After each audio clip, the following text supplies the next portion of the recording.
At Riverstone Transit, it was expected to be another typical Monday morning, but less than 5 minutes later, a retired canine would rip open a secret that made every officer's blood run cold. At first, nobody noticed the suitcase, until the warrior began to growl as if something were alive inside of him, as he had done in Afghanistan. And he was correct. The gray mist flowed through the parking lot, enveloping weary commuters holding coffee, as the morning fog hadn't yet cleared. Before we dive into this incredible story, make sure to hit that subscribe button and turn on the notification bell. If you love heartwarming stories, jaw-dropping twists, and moments that restore your faith in humanity. Now, let's begin. Riverstone Transit, which specialized in mugs and tote bags, was one of those drowsy stops near Columbus, Ohio, where nothing ever.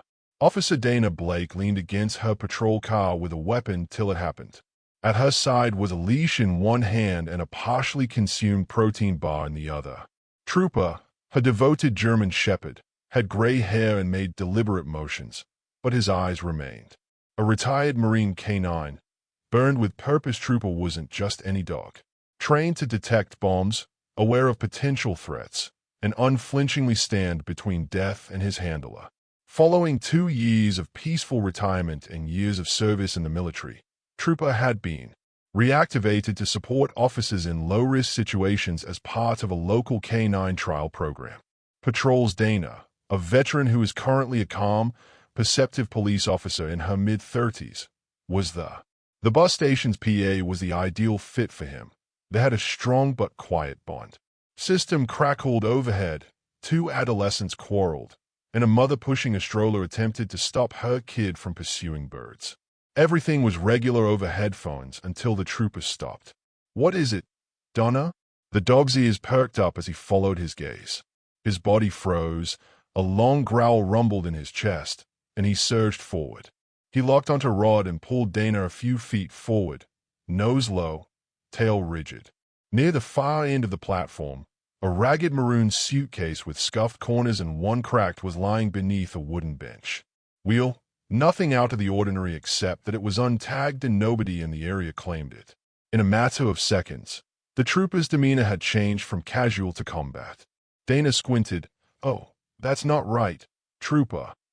Started using both paws to scratch at the luggage, not even in the manner he used to when he was using drugs. This was different for explosives. Dana's instincts took over and she waved a hand in a frenetic, even desperate manner. The admonition reverberated as commuters glanced at a nearby transit officer. "Clear the platform, get everyone back now." Dana responded when a security guard asked if there was a bomb threat across the platform. The trooper gave a harsh bark, and she stepped, keeping her eyes on the suitcase and her hand on her weapon, which could be worse. Closer trooper remained, but instead he whimpered, scratched once more, and then he sat rigidly, his eyes fixed on the screen, something he hadn't done since Kabul. If you've read this far in the story, you know that it's about more than simply a neglected bag. One dog saw what no one else could, and it's about instinctive loyalty. If you believe that animals can save lives, sign up for Heroes for Animals, where we share real-life tales of bravery, devotion, and the unsaid connection between poor-shaped heroes and the populace. They guard dispatch, and this is a potential threat at 7 Charlie 6. "I need a backup explosive." Dana, who had the squad and child protective services on standby, spoke calmly, although her hands were. She squatted down carefully, her eyes meeting troopers as she began to perspire. "What's going on, buddy?" Dana heard a very mild sound just now. She looked around, almost thinking it was a whimper, but no one else appeared to notice. And then it came again, a soft muted. Dana's breath seized in her chest, and she sobbed, not as an adult, not as an animal. As she approached the luggage, her heart raced, and the trooper whined as if he couldn't take it any longer. She murmured, "There's someone in there." However, she was unable to open it at this time because procedure required her to wait 10 minutes for the bomb squad. All of her instincts told her to act, but if it was rigged, she would be. She attempted to think and stepped away from the guilty party, but the luggage only moved an inch, just enough to. Dana drew her sidearm and said, Everyone stay back, as she yelled at the crowd once more. Was largely cleared now, but some others continued to observe from a fence next to the station entrance. Policeman poured the luggage once more before giving two fast, booming barks, just like he used to. After noticing that it was a sign of human existence, Dana gazed at it for a moment before dropping to. As she dropped to her knees and unzipped it, a strong odor hit her first sweat duct tape old material, and the zipper gave a grudging rasp. Then she noticed a tiny pair of pink and yellow sneakers, and her eyes widened in fear. The youngster, who couldn't have been older than 4, had his knees pulled to his chest, his wrists shackled, and his lips taped. He was alive as a turtle, saying, "Jesus." With a gasp, Dana reached in and took out the infant into her arms. He trembled in her presence without speaking or crying. The youngster blinked, and the trooper tenderly licked his hand as if his arms had been chilly for a while. Dana radioed once again. "This is Blake, and we have a request for a repeat abduction of a live child." As I was holding the child in the ambulance and receiving quick trauma reaction, the boy's dark, bewildered eyes met hers. With quivering palms, hollow, "Hey, sweetheart Dana, you're safe. We've already torn the tape from his mouth." Paramedics came in 2 minutes, and the youngster was taken to St. Mary's Pediatric Emergency Room. "You're safe now." Would only let her and Trooper the dog to ride with him. The dog never left the boy's side and returned to the bus. The only question the station detectives had was, who left a live child zipped inside a bag that had no prints without a name or tag? But the trooper had already spotted a small trail that would take them farther than anyone was prepared to go. As the ambulance turned, the sirens ceased. Officer Dana Blake sat next to him as they raced for St. Mary's Hospital. With one hand on the stretcher rail and the other resting lightly on Trooper's shoulder, the German boy in the rear. Shepard's amber eyes were fixated on the boy, calm but vigilant, and he hadn't taken his eyes off of him for a moment. Steady ears that turned with each change in sound. The boy had yet to speak. Held onto Dana's sleeve as if it were the only thing keeping him grounded. There were no words or tears, just that empty void. He was too quiet for a 4-year-old, and it gave Dana all the information she required. As the EMT checked, she realized he was traumatized in ways she couldn't yet comprehend. Vitals. Dana continued to consider the suitcase and the length of time he had spent within.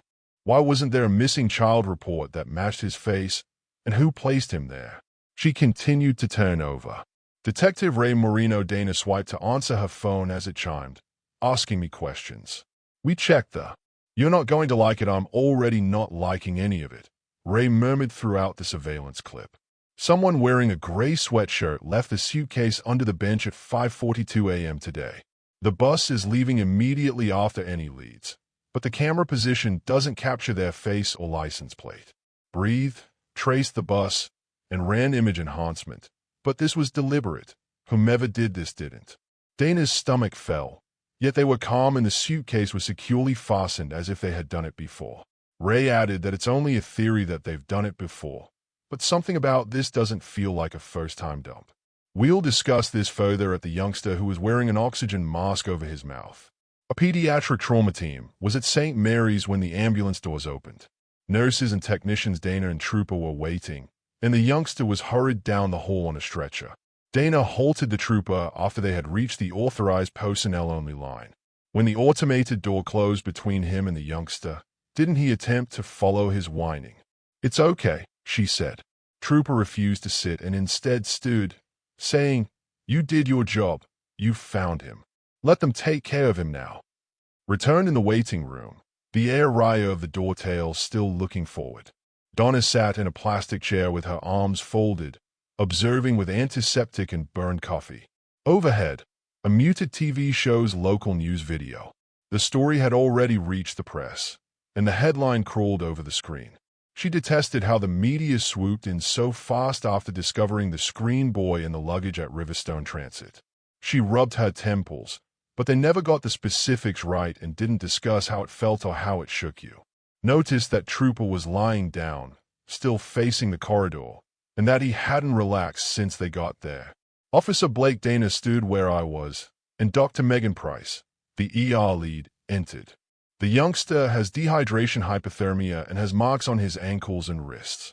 Dana nodded slowly. Did he say anything, Dr. Price? Consistent with binding, but with no internal bleeding or broken bones. He hasn't said anything, but he reacts to light and touch. He hasn't given us. When we asked him his name, or even nodded, Dana turned to face the corridor. Can I see him? Dr. Price gestured to her. Yes, move forward, but remain composed. We don't want to overwhelm him. The only sound in the room was the beeping monitor. Now wearing a brand new hospital gown, the boy was curled up with his arms pulled close to his. His little face and chest seemed cleaner, yet he still appeared far away, as if he hadn't returned to the present. But Dana sat next to him and murmured, Hey there, quietly. Remember, this large guy is Trooper, and he assisted in finding you today. My name is Dana. At the sound, the child blinked at the mention of Trooper's name. Then he barely turned his gaze in the direction of the boy's fingers twitched when the door trooper walked in, asking, Do you like dogs? Dana questioned softly, but the boy didn't respond. However, as Trooper approached and put his chin on the bed's edge, the child slowly extended his hand and touched the dog's.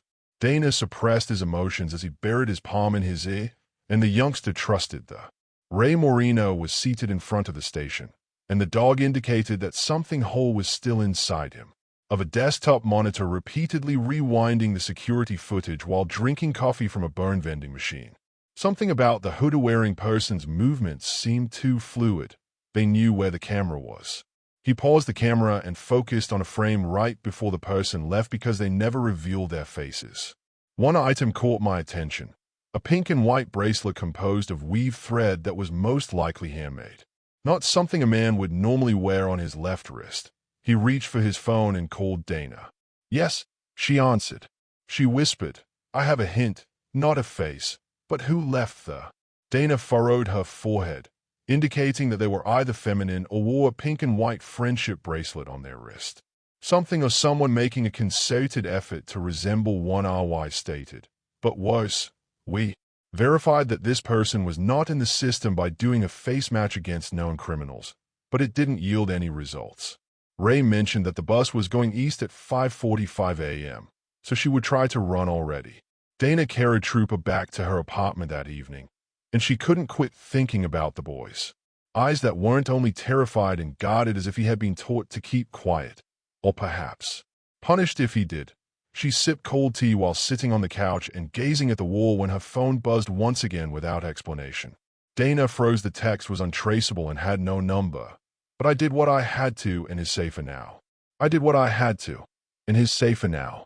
Don't look for me, she stayed, without identification, just that message, at the screen, and then she turned to face Trooper, who snarled, not at her, but at the door, as if someone had been there.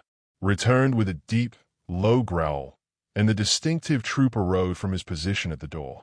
Officer Dana Blake's ears perked up, and his body's tight muscles coiled like a loaded spring. Her fingers was frozen on her service pistol grip. She had long since learned not to question her partners. Instincts, Trooper, she said as she made her way slowly to the window, where a breeze brushed against the porch light. Glass. There was only the sound of leaves rustling outside. No footsteps or shadows. Amid the sporadic hum of a street lamp, the shadowy soldier stayed still, gazing at the door. He turned and moved silently toward the front of the house, his nose hitting the ground as he followed a scent that only he was able to identify. Dana, so she picked up her flashlight and followed him. She cautiously opened the front door and went outdoors. A plain brown box packed with no tape or label was sitting on the doorstep. Dana squatted down and took a single smell before pulling back a little. It wasn't leaking or ticking, but something about it felt deliberate, so she put on gloves and carefully opened the lid to reveal a child uses a crayon to sketch a stick figure of a boy and a dog on notebook paper. A picture of the boy dozing off on a blue couch with a nice pink sock that was crumpled. He appeared calm, too calm for the youngster she'd seen zipped into a suitcase behind the plush animals. I protected him, and now it's your turn. Dana's chest constricted, and the photo was the message with one line written in black marker. Leftists had been keeping an eye on her, knew where she resided, and instead of frightening her, they were giving her a accountability, akin to a guardian passing the torch. Donna was. The youngster, who is still unnamed, had spent time at the hospital, sleep-deprived yet attentive. Nurses called him friend the night he was being observed. He hadn't spoken anything, but he remained outside his room like a quiet guardian, clinging to a plush bear that the hospital personnel had given him. We conducted a conversation screen with Dr. Price immediately outside the nurse's station, and he reported nothing unusual or suspicious. Dana braced herself after drugging, but we discovered that he is not enrolled in any public school system in the Tri-County, no current photographs in any federal missing records, and no pediatric records. Database you're referring to, Dana started. Dr. Price nodded. But we don't believe he was ever reported missing. Dana felt queasy. Therefore someone concealed him all their lives, according to Detective Ray. When she came back, Marino was already in Dana's squad room, looking at a wall that was now covered in maps, photos, and the picture of the digital printouts was shown in the center, affixed to a corkboard. Not the first time, written in red ink beneath the luggage, we found. RY commented, there's a tiny piece of fabric buried in the stitching in the suitcase lining. He gave it to Dana in Hollis. Dana blinked. You believe. And it was a plastic baggie with a name tag torn off clothing and faded lettering still discernible. Dana took her tablet and typed the boy's name, RY, shrugging. Either that or whoever had placed him in the luggage. RY ran a hand through his hair and entered his name into the system without any results. I also tracked the. If the suspect had continued on the bus route, she would have arrived in Oakage by now, which is 2 counties east of Dana. I'm driving out there, I murmured. RY advised you to stay with the child if she dropped that box at your house. Dana nodded and cautioned that day as she sat there, observing him or you. In the hospital room next to the boy, a trooper placed a little tray of. The boy was awake when the leftover applesauce and pudding were placed on the bedside table. Hey, Dana whispered quietly as she stared out the window. Have you ever been in a police car? Trooper enjoys it, even though it's not that exciting and the sirens are a little loud. The boy remained motionless as Dana reached into her coat pocket, took the artwork out of the box, and carefully placed it on his lap. Did you draw this? She said. That's you, isn't it? The youngster asked, blinking his fingers, and the dog paused for a long moment. Scout, the youngster muttered at last, and Dana froze, leaning closer. Scout. Dana didn't correct him. The youngster nodded and his voice cracked. It didn't matter if he was referring to a mythical protector, a dog, or a stuffed animal. You're safe now, she said. He glanced up into her wide eyes and said, gently, no one is going to hurt you. Dana swallowed hard, and he promised that night. Ray called from Oakage and indicated there was a burnt-out cabin in the woods approximately 6 miles from the drop spot, which I believe I located. 2 days ago, local hikers reported smoke at the last bus stop, and fire crews confirmed it. Appeared to have burned old paper and fabric within. Anything useful? Dana inquired. There's more. Oh, I replied. Pictures similar to the one from the box that was nailed to the walls, showing the same child and dog, with a mattress on. Ray's voice fell. Dana, the floor, kids, shoes, toys. Here wasn't only a place to conceal it as it was his house. Dana felt cold. So why leave it since someone was closing in? Or perhaps he paused, or perhaps she realized she couldn't flee indefinitely. When Dana got back to the station the next morning, she discovered an envelope in her mailbox with no return address or postage. Inside was a picture of a blonde woman in her mid-30s with beautiful eyes and freckles, with only her name written in tight script. In a field of wildflowers, she stood next to the boy, who was cleaner and healthier. Dana turned the picture over and saw another handwritten note from the same youngster who was now sitting quietly in a hospital room, calling me. After reading the line 3 times, she grabbed up her phone and called, but I wasn't just someone who tried to be Dana, Mama. We're not dealing with a typical kidnapping, Ray. She said that this woman may have saved him instead of stealing him. As soon as Dana ended her call with RY, her fingers continued to hover over the picture. Whoever he was, the kid buddy scout was Hollis. Actually, I was standing next to a woman in a field of flowers that were almost waist-high in the light. He called me Mama, but I wasn't just someone. His tiny hand was clasped around hers as if he trusted her with everything. Whoever attempted to be the line kept circling her head like a hawk, and it sounded more like a give up, but the child was ultimately zippered inside a suitcase. What type of? Dana spotted Trooper standing outside the cruiser when she left her office, his nose twitching as he sniffed the picture in her palm. Then he looked in the direction of the wind as if the aroma were present in the far breeze. They came into Oakage well after midday, but detectable. Come on, partner, she said. Let's go ask some hard questions. The town was a languid assortment of closed stores, pawn shops, and family restaurants where people waved to the police. However, they caught a glimpse of them and ran into Dana close to the trailhead that led to the burning cabin. The fire crew cleared the area, yet it remains unaltered since you're prepared for this. Am I? Ray grinned and remarked, "Look ready," tightening her vest. "Never do," she said, adding that the hike wasn't far. Perhaps 20 minutes up a meandering dirt path with scrub birds and big pines on either side. Chirped overhead, but the trooper remained silent the further they traveled. When they arrived at the spot right in front of them, their ears perked up and they scanned down. Dana felt a knot in her gut, but it wasn't fear. Rather, it was the type of. The cottage lacked a door, a realization that only occurs when something really wrong strikes something fundamentally human. No longer more than a blackened frame inside the burnt walls with soot halfway up. The floor was undamaged, and there were chalk drawings on it, but there were marks licking across the ceiling like shadows stopped mid-scream. A crude dogtail waving and a sun with a huge smile are depicted by a small blue stick. A little house with a hand-drawn and taped calendar on one wall that hasn't been harmed by fire. Along with medical tape, there were stickers every day, stars, hearts, and excess, but the last date was blank. I mumbled, "Regular behavior, safety Dana," as she was monitoring something square. Stated softly that this wasn't a hiding spot but rather her idea of a structural trooper, and the trooper's head abruptly turned and tensed. They discovered a little stack of boned children's books and dog books beneath a broken chair in the far corner.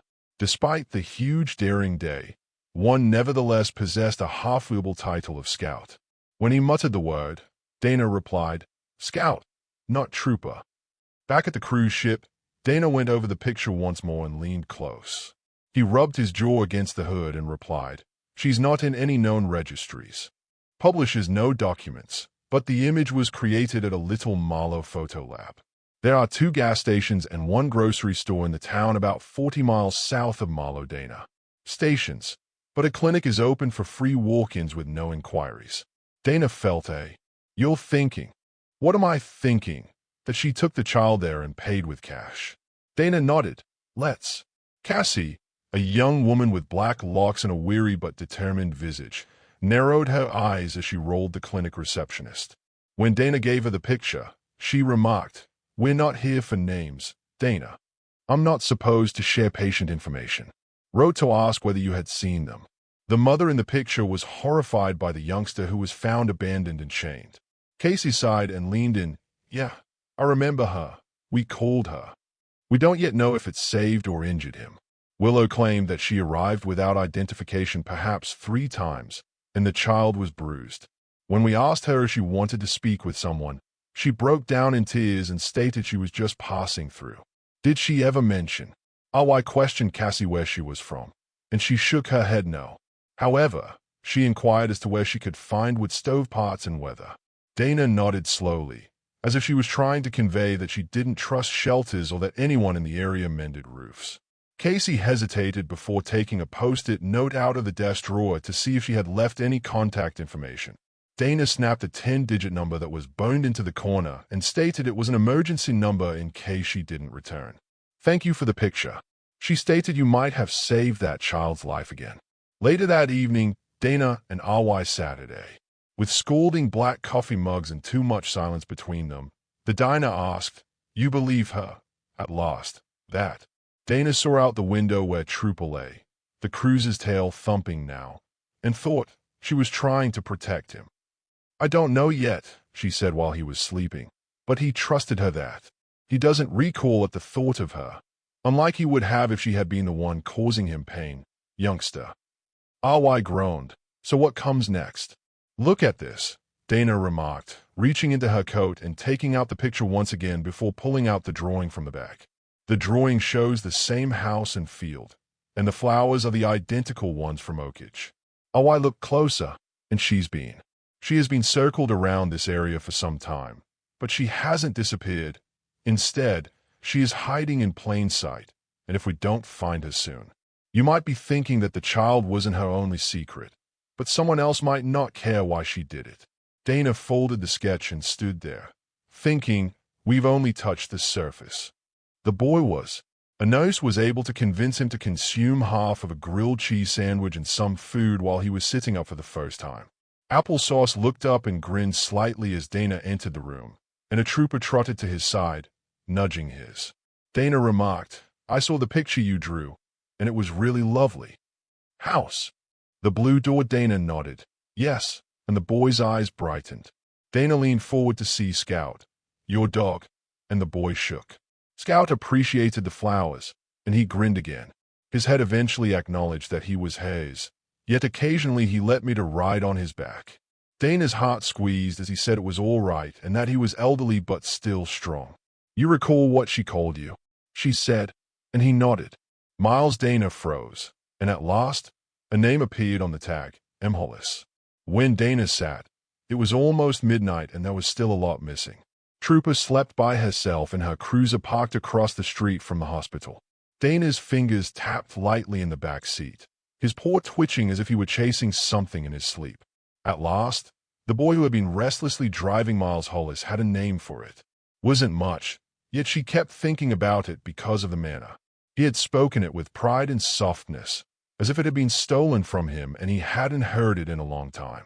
Took out her laptop and began researching. She couldn't find a birth certificate or medical record from Miles Hollis in Ohio. Shows no school enrollment, but a flag appeared deep within a third-tier database utilized for matters involving heritage child welfare. Name, Miles Hollis. Date of birth, unknown. Protective custody status. Transfer 2019 case ID. Parent who has been redacted. Non-custodial case worker J was assigned to guardian Rains Camila, a maternal relative. Dana gazed at the protective custody screen when Henley's status was closed and discontinued.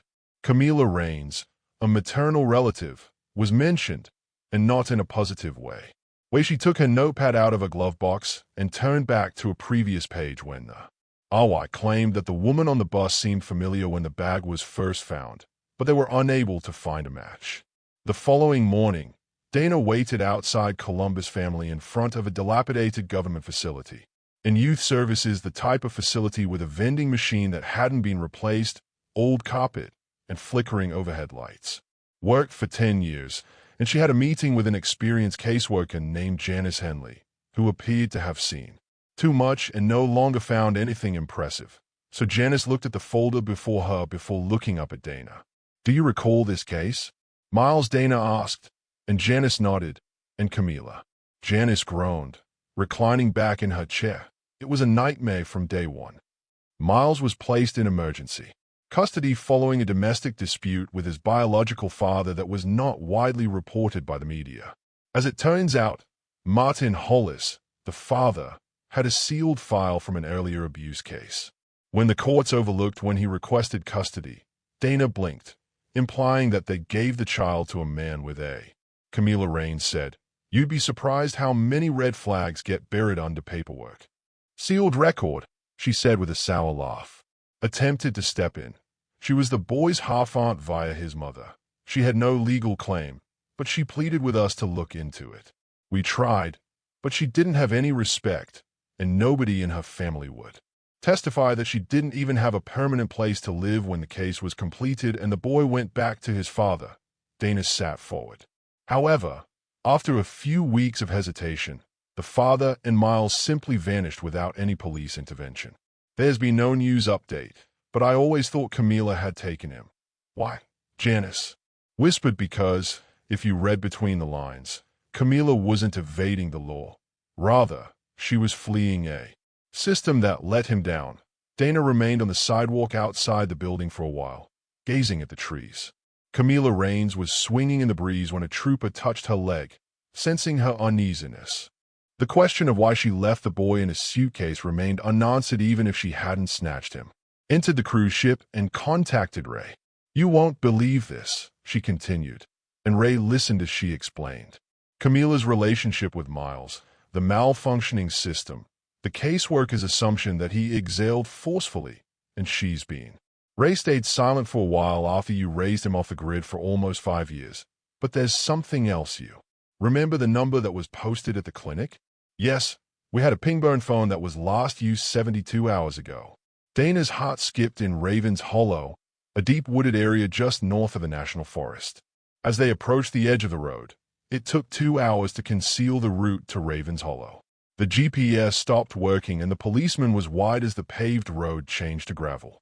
They drew up to a dilapidated trailhead, and suddenly the tail is stiff and the nose is twitching. There were no signs, no obvious route, only miles of forest, and there was solitude. RY greeted Dana at the entrance. "You sure she's still out here?" she said, unsure of what RY had said, and he had his jacket zipped and his flashlight ready. However, the trooper seemed to concur with my gut sense and barked once before disappearing into the trees they were following. He followed him for half a mile before the trail led into a clearing where a crude cabin made of hand tin was situated. Smoke curled softly from a pipe, windows were mended on the roof, and wood was stacked outside. Someone was home on the roof, and Dana pulled out her weapon. We cautiously entered, and Ray nodded. However, a voice from within said, "You can put your guns down. I'm not going to run it," before they could approach. Dana came forward gently, and the voice was that of a lady who was calm, sleepy, and familiar. Raines appeared older than in the picture as she entered the doorway, with sunken cheeks and heavy lines under her eyes, yet maintained the same kind demeanor as she lifted her hands. "You found him, didn't you?" Dana nodded, his safe, and her lips met Camila's. Ray softly cuffed her as she trembled for a little while, which was all I ever wanted. As they led her to the car, she didn't object and looked at Dana. "I knew someone would arrive eventually, but I had." Dana looked at her and asked, "Why did the suitcase cause Camila to stop walking?" Her voice cracked. "I became terrified because I was being followed by someone who knew where we were. It was foolish, but it was all I knew. The only place he might be swiftly located was somewhere a K9 would notice." Having left that evening, Dana sat in the hospital corridor while Miles slept in his bed while Camila was processed downtown. As usual, the trooper sat outside the door while the nurse put his blanket away and switched on a gentle ocean sound machine. Dana went through her notes, and although the legal system wasn't always correct, a woman with a boy who had never stopped, a dog with wear-on training, and nothing but instinct. He had been saved by trust, not by the system or the badge, but by love and loyalty. The courthouse was peaceful that morning, not the boisterous type you see on television, but the kind. Camila Raines stood before a scene where people were sitting with their hands folded, their eyes exhausted, and their regrets crammed into a few words. With her hands in handcuffs and her voice firm, the judge in a plain gray sweatshirt said, I didn't take him to hurt him," she explained, "because I knew if I left him, no one else would listen. He wouldn't live there." So she delivered the truth without crying or pleading. And in the rear row of the Officer Dana Blake sat beside Miles Hollis in the courtroom, clean-fed, and at last. At his feet was a grinning trooper, his tail tapping softly on the wood floor. Whenever someone looked in their direction, the prosecutor suggested mercy. The judge mandated community service, a psychological evaluation, and the immediate placing of Miles in temporary protective custody along with a request to expedite complete guardianship for a suitable public or foster family that has been screened. As she whispered to the court-appointed counsel next to her, Servant Dana blinked, and the woman grinned. "Since you've been with him from the beginning, the board is open to considering your house if." Dana looked down at Miles, who was peering up at her with wide eyes, and she said, "You're willing to foster him until final placement." Reaching for her hand, he nodded once as if he already knew what she was going to say without even needing to respond. The ensuing weeks were occupied with paperwork, counseling sessions, and family services house visits. Donna's modest two-bedroom house soon became a true family space problem. Dog fur on almost every surface, a stack of sketchbooks on the kitchen counter, and a coffee table. Miles didn't talk much, but he didn't have to, so he began referring to her by her short name, Dee, and Trooper T. When he climbed into the couch during storms or woke up from dreams, Trooper became his soft, easy-to-whisper companion. Phantom that follows him throughout the house, usually lying under the dining table and between Miles and any open door. It was commitment rather than instinct, and Miles gradually started to recover. When Dana purchased him a new backpack, he smiled and said, "I laughed the first time Trooper barked at the vacuum cleaner." He could choose his own school lunchbox, but instead of drawing the luggage, he drew sunshine and vast fields. On a Saturday morning, there were sometimes trees, a tiny cottage with a tin roof, and a dog named Scout waiting on the porch. Ray called Dana months after the court hearing and said, "You might want to turn on the news," which she did. Breaching state agency on TV Channel 6 local broadcast. Ray's voice emerged during the investigation following the resurfacing of child custody filings connected to a 2019 case that failed. A complete internal audit was submitted by a family services phone whistleblower. Miles' father had 2 sealed reports for the child, so Camila's claims weren't merely sentimental. They were true. Last year, the judge who granted custody quietly retired. Sat down carefully and asked, "So what happens now?" "They'll probably drop all remaining charges and open a formal inquiry." Dana lowered the radio and gazed at the framed picture on the mantel. Against Camila, the system messed up badly. For once, Miles and the trooper are sitting peacefully and safely side by side on the porch. A week later, Camilla was released under supervision, proving that justice was more than just a phrase.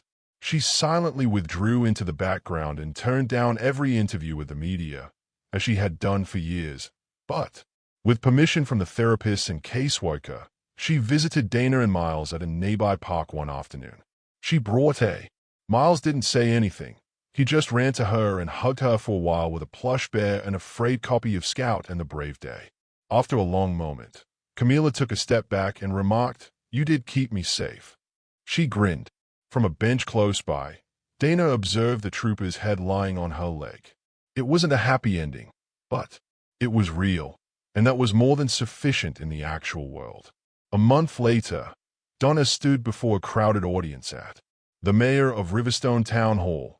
A man who is more at ease cutting ribbons than making speeches tapped the microphone uncomfortably. "Officer Dana Blake and the K-9 trooper are honored today for their exceptional service and bravery. But more than that, we acknowledge the strength of trusting your instincts and the relationship between a dog and a boy who just wouldn't give up on one another." The audience applauded, but Dana chose to kneel next to Trooper, who was wearing a ribbon and a shiny new tag, instead of taking the microphone. "You saved him, you saved us both."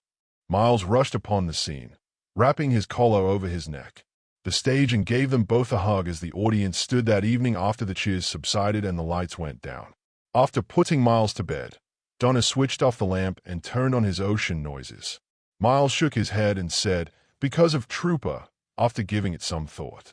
"You ever skate anymore?" she said. Dana kissed his forehead and said, "Because I know I'm not lost anymore." "You were never lost, baby.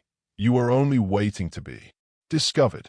Ever since that day, whenever Dana and Trooper passed the Riverstone Transit Station, whether it was for people stopped to shake her hand, pet the trooper, or run errands, some simply to express gratitude because, despite the fact that it began with an old suitcase and a growl in the morning mist, it had resulted in something much more significant: a community, a family, and a second chance. Thank you for accompanying Miles, Trooper, and Dana on this emotional trip. Tales like this serve as a reminder that how keenly dogs can sense what we're missing and how unquestioningly they defend. If you were in Dana's position, what would you have done? Love unconditionally and stand up for us even when the world doesn't want to. Would you have followed protocol or followed your gut that morning at the bus stop? We'd love to know. Leave a comment below with your opinions. And remember to subscribe to Heroes for Animals for more impactful tales like these. Are real stories about bravery, kindness, and animals that never give up. 4.